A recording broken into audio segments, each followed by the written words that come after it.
Shalom Bapak Ibu sedherek ingkang kinasih ing Gusti Yesus Kristus. Sugeng kapanggih kalian kula Mitayani saking GKJ Ngablak Klasis Magelang. Sakmenika kita sesarengan badhe mirengaken sabdanipun Gusti lumantar panyuraos sabda winedhar. Dinten sakmenika Selasa Wage 1 Juli 2020 Minggu Limrah.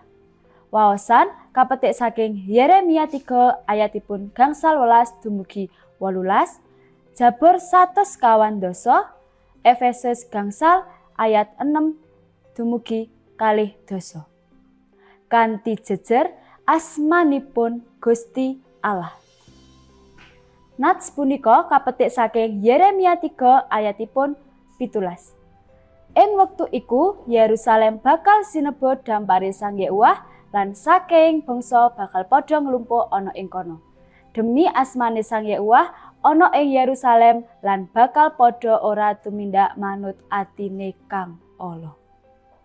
Para sedherek, wonten ing pangesangan minangka tiyang Kristen, kathah asma ingkang kangge nyebut Gusti Allah mirungganipun wonten ing perangan sepisan saking pengaken pitados rasuli. Dipun sebat tigang asma inggih menika Allah Sang Rama, Allah Maha Kawasa, Allah Sang Kalik. Punapa tegesipun? Ingkang wigatos inggih menika kula lan panjenengan sami ngakeni bilih asmanipun Gusti Allah menika asma ingkang ngedab-ngedabi. Nas waosan kitab suci dinten menika nelakaken bilih awet saking asmanipun Sang Yehuwah sedaya tiyang ing Yerusalem bakal ora tumindak manut atine Kang Allah. Asma menika temtu benten kalian ingkang wonten ing donya menika.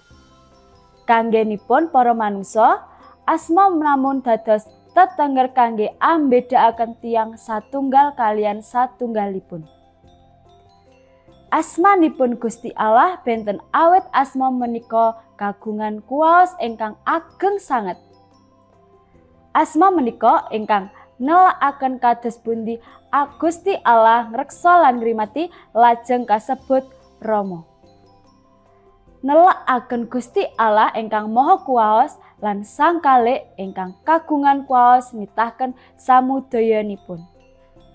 Awit saking kuwaos ingkang ageng sanget, mila asma menika ingkang saged ngrubah tiyang supados boten tumindak miturut pikajenganipun piyambak. Inggih menika tumindak ingkang awon. Asma Sang Yehuwah wonten ing ayat menika ugi sanes namun badhe nelakaken ngengingi sifat-sipatipun ananging ugi badhe nandhesaken ngengingi sinten lan kadosipun pribadinipun. Ingkang kasebat Sang Yehuwah menika ugi wonten sesambetanipun kalian Logos ingkang kaserat wonten ing Injil Yohanes ingkang nelakaken kuwaosipun nitahaken sedayanipun.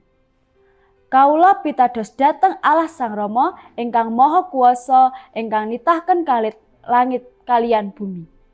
Satunggaling pengaken pitados rasuli ingkang nelakaken asmanipun Gusti Allah ingkang Maha Kuwaos menika saged mbudidaya lan ngeneraken asmanipun manungsa miturut karsanipun.